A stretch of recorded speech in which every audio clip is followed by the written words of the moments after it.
What's up, guys? Welcome back to another video.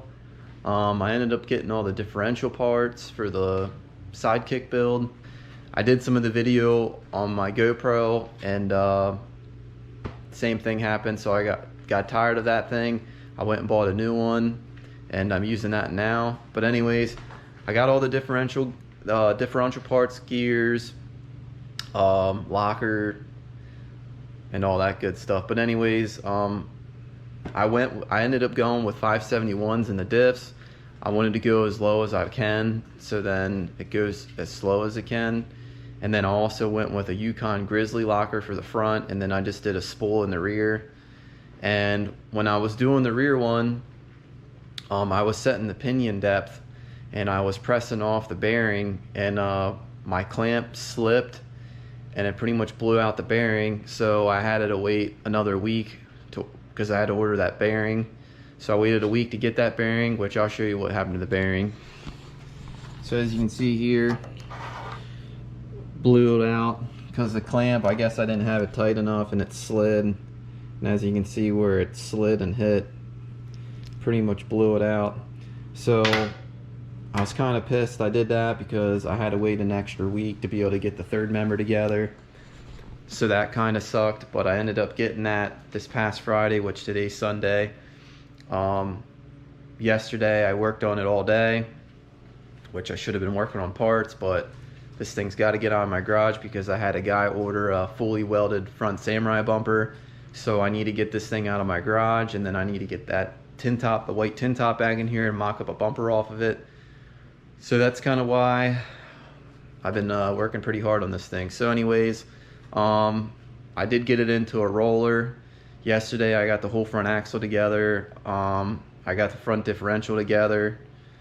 What else did I get? Oh yeah, I ordered rotors, and well, I ended up ordering the wrong rotors because I'm running Toyota IFS hubs, wheel hubs. So you have to run the IFS rotors, and then I guess you also have to run the IFS calipers, which I didn't know all that because I never did it before. So I ended up buying all this stuff over here that, well, I'm gonna try to use.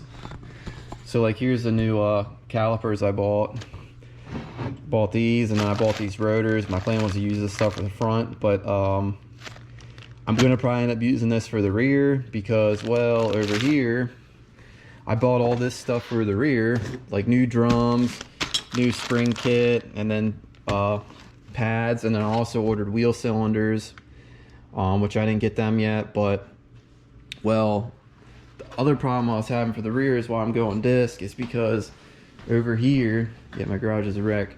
Like, I thought I had backing plates. Well, here, if you look at this one, it's a lot different than this one. So I was gonna order new backing plates. Well, I priced them out, and dude, they're like $100 a piece. So there's $200 for backing plates. And then I think the drum stuff I bought, which I thought was a pretty good deal for like all this stuff. I think it was like $130 shipped. So I didn't think that was bad. I bought that, and the wheel cylinders I think were like $40. And then I bought new bearings and stuff, and well, yeah, that adds up.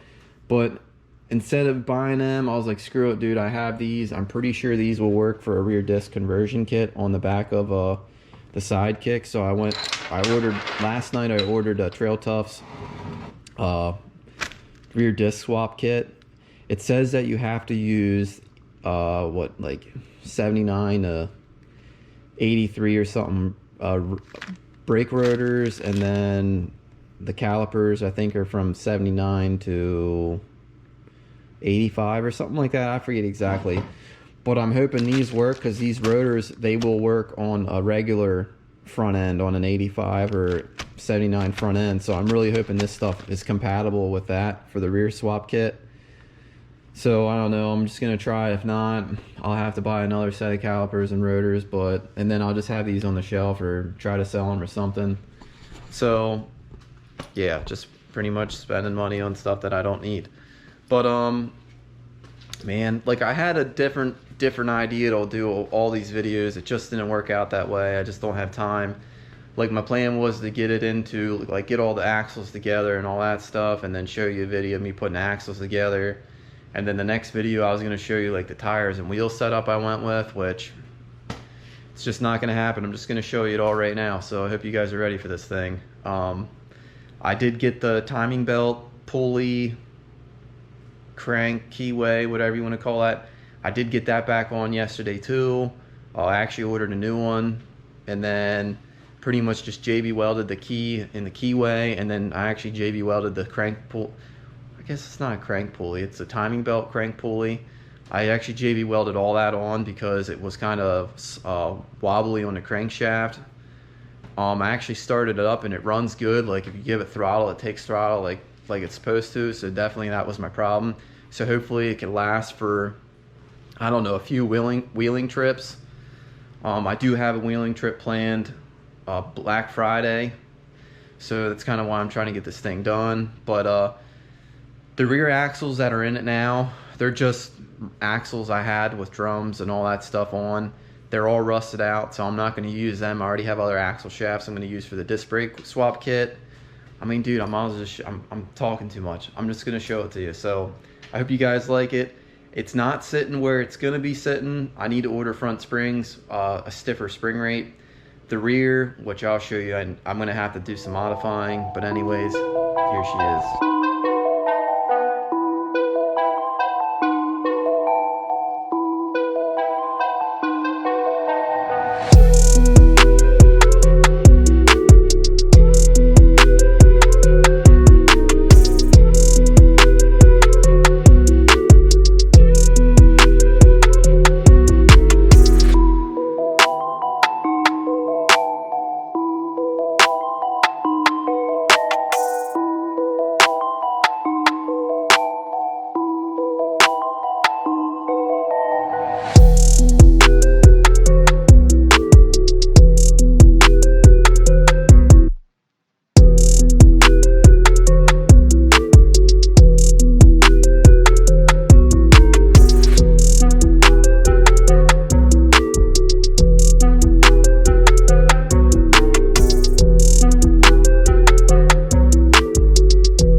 So I was working on the sidekick last night, and I was pulling the manifold off because when I first got it, it had a real bad exhaust leak, and I thought maybe it was the exhaust system. Well, it wasn't the exhaust system. It was actually the manifold was cracked, which I'll show it to you. It's actually cracked pretty good. Pretty sure it's a common problem with these sidekicks, the 1/6/16 valves. So you can see the crack. So it's cracked pretty good. So I was pulling that off. I pulled that off, and then pretty much it snowballed pretty bad from there. So I'll just show you what I kind of did. I mean, I didn't really do anything yet, but plan is to maybe change some stuff. So let's check it out. So I ended up pulling the steering box off because I was thinking like, hey, with the tire size that I'm running, I mean, I don't know how thick the frame is, but it's probably not that thick. So I was thinking it might crack the frame out because it's gonna have a lot of force from the big tires. So I pulled the box off, and I'm gonna probably plate it the whole way down to the front. Probably plate it down to like here, and then the whole way up, probably here. And then that got me thinking, like if you can see under here, it's pretty close from this piece, and then like underneath here, the oil pan. So I was thinking, I mean, I kind of don't want to do this because it's a lot more work, but I mean, while I'm here and while everything's out, I might do it. I'm not 100% sure if I want to do it yet, but my plan is cut this bracket out, get rid of this piece, and then the plate the whole way back to the engine mounts to there. And then maybe even make spacers for the engine mount plates that go underneath to get the motor up. I'd say probably like a 1/2 inch just to get a little bit more. And then once I plate it, then do like a piece of 1.5 inch DOM and have it come from here and then have it wrap around, kind of, because I'm pretty sure this looks like 2 inches. So if I have the tubing, like have it wrap around and have it slant up, it'll give me more clearance from here. So I was thinking if I do that, that'll definitely help out with clearance issues for up travel. Because I'm trying to get this thing to sit low as possible, just so that it has a good low center of gravity. So that's what I was thinking last night. I know it's a lot more work. Oh yeah, then I also found this issue too. This thing here, pretty sure this joint is pretty much shot. It like moves pretty easily, and I'm pretty sure when I was turning to roll it out of my garage to get the other Samurai in to do the bumper, like you can see right here, it was rubbing.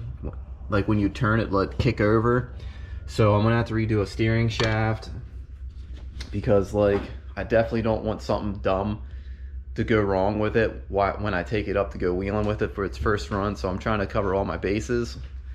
So I'm not sure if I want to do the cross member yet. I just did get the 12-inch 200-pound springs, so I'm gonna put them on and see how much higher it sits, and then if I still need more up travel, I might have to do that, but we'll see. But I did actually order a header for it. Hopefully that's here by Friday, but who knows, it's coming from Nevada. And then also, I didn't want to do this, but I was thinking like that little side kick box and that stock pump isn't going to do shit for these tires. So I ended up, well, I had this kit for a while. I plan to put this in kit on it. It's a PSC power steering setup. I've had this for a really long time, probably over a year. My plan was to use all these parts for my that tube chassis buggy I was building. So I got all this, but I noticed one thing. I don't have the high pressure line, but like it has these fittings, but I don't know if this tube or hose is for high pressure. It just says 300 psi. Yeah, that's definitely not high pressure. So I'm gonna have to get high pressure line for it, which I gotta order that, and then I gotta order the ends, which are similar to these, to go into the side kick box. So I gotta order that stuff to get all that on. And I did order a power steering cooler for it, because you're definitely gonna need one of them when you're running something like this. So, oh yeah, then I also got a radiator too for it, which is back there. That's like the third radiator. The other two were wrong, and luckily the one I could take back. The other one, which I bought off eBay, and they're not responding, so I guess I can't return that. But what else did I get done? I think that's about it. Oh yeah, I was thinking, I was like, hey, if I'm gonna have to take the steering box off, maybe I'll put in a Toyota box on it. And then I pulled out this box, which this is a Toyota IFS box out of like 86 to 95 4Runner or pickup. But I did pulled some measurements off like the pitman arm from like the center of yeah, I measured the pitman arm. And for me to mount this thing on this frame without doing too much work, it's not possible. Like, I know it's kind of hard to see, but like the pitman arm, I mean, it's like 6 inches long from center of the pitman arm. So dude, it would have been like back here, and the box would sit here, and I'm pretty sure when this tire's fully cut, it would hit it. Like, if I wasn't trying to compete in a class, I could cut the frame rail off here, extend the frame rail out straight and box it in, and then mount it up higher, which would work so much better. But like the class I'm running, I'm pretty sure you can't do any frame modifications, as in you can't cut it or anything like that, but you can do plating, because you're still keeping the same dimensions of the frame. So I'm pretty much stuck with using a sidekick box. I do have an FJ 60 steering box, which that's a forward facing pitman arm, and that thing's a lot bigger than that one, and it's just not gonna fit on there. I mean, I could probably get it to fit, but I'd have to cut out like the coil spring, like the upper brackets, like these things. I'd have to cut all this out, and I'd have to remove the panhard bar and actually move that and reconfigure all of that, which I'm not trying to get into all that work. So if the high pressure pump doesn't work that good, I'll just have to go to like ram assist, and then get the box tapped for hydro. So that's an option. I'm hoping it's good enough for the time being, so then I can stop spending money, because it's starting to add up pretty quick, and it just seems like it's snowballing. So I'll try to get the springs on maybe later today. I got a few orders I need to get together and try to get done and shipped, and I also have some stuff I have to get cut out, so I got to do all that stuff today before I work on my stuff. So yeah, I'll see you when we get back here. Okay, so I worked on the sidekick a little more. I figured I'd do a little update before I post this video, which is the last update for this video. So we'll start off with the front. Well, I had some information wrong, which is my bad, for the hub swap for the front. It's where you use the 86 to 95 Toyota pickup front hubs, and then you put them on a solid axle, and it gives you 1.5 inch width on either side. I think it's 1.5 inch on both sides, so then you don't have to run wheel spacers. Well, here I thought you use the V6 calipers off that same year truck along with rotors, which here's the rotors for that truck. As you saw in the earlier the video, I had it all bolted up and all that stuff. Well, here I got the calipers, and I went to put the calipers on and they're way off, so that's not how you do it, which I should have did some more research. So I ended up having to get the hubs machined down, which I'll show you. So I got these machined. As you can see, they had to take the material off here to make it smaller diameter. So then you use these rotors, which these rotors are off 96 to 2004 Tacoma. So then you can slide them over. So you can slide them over the hub, so then you don't have to worry about bolting them on the backside. So if you ever need to change out rotors, it's a lot easier. And then also you have to drill out these holes here, because these holes are the original threaded holes. So you have to drill these out, and then you have to use whatever you drill them out to, the bolt size, and then you bolt the caliper, so like a through bolt. And then I guess you use like a small washer from here and then to the caliper, just to get it like that another 1/16 of an inch to clear. So I have to do that, which it sucked because I had to tear them all apart to be able to do this. But all I have to do is drill them holes out, get bolts, which my plan is to do that tomorrow, get the whole front end back together, get the calipers on, and I did get the brake lines for the front too, so I got all that stuff. I don't know if I said in the previous clips, but I did get the 200-pound springs on. So it does sit probably, I think it sits like 1 inch higher in the front. I also didn't weld this on yet. Still thinking about moving this down so it's flat at ride height. So then it also gives me more up travel. So that's the front. To the rear, I had to do some modifying to the coil buckets because the spring was sitting back here, and it was literally like on a real bad angle at ride height. So I had to cut them off, which they're over here. So I had to cut them off, which these went like this. They went like that, so I cut them off, and then I made these pieces. And then I plan to do, let's see what I did with it. Plan to do these, put these like here, just gussets on both sides. So I did that. And then also, as you can see underneath here, it doesn't look pretty, but I had to cut this out the whole way down here so I can get a bolt up in where I needed it. So I did that, which that was fun. And then also made a bunch of little holes. So like, if I ever need to adjust it forward, I can move the spring forward. And I also had one more hole rearward, which the splines right here, this is half the spline showing, so I don't really want to take it out any further because I think the splines are here, which my plan is in the future, probably build new links, and I'm hoping I can get heim joints for these. But my plan is to probably just probably re-sleeve these and keep running these joints until their joints wear out, then replace them to heim joints. So that's pretty much where it's at right now.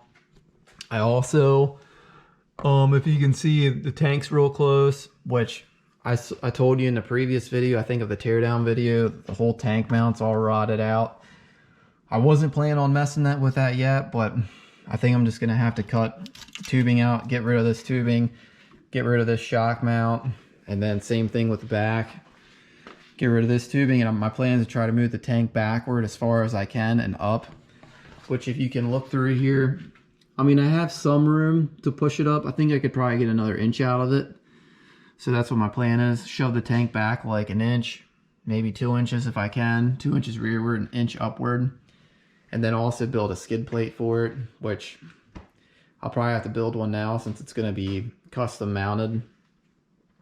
But I mean, I think that's pretty much all I did so far. I mean, I did a lot of other stuff, like trying to figure out the suspension where I wanted it, like the links adjustment. I've been messing with that a lot to get the proper tire clearance, and also rip the panel off too, just to see how much room I could cut.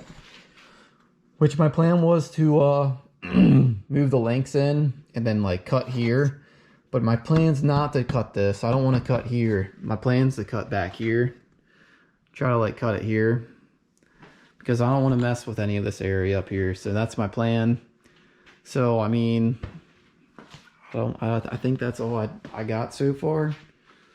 I did scratch my wheel. It fell over and it hit a caliper I had laying on the floor. Which, these wheels are going to be all messed up anyways when I wheel them the first time, because that's why I bought them, to use them off-road. So anyways, I mean, that's where I'm at right now.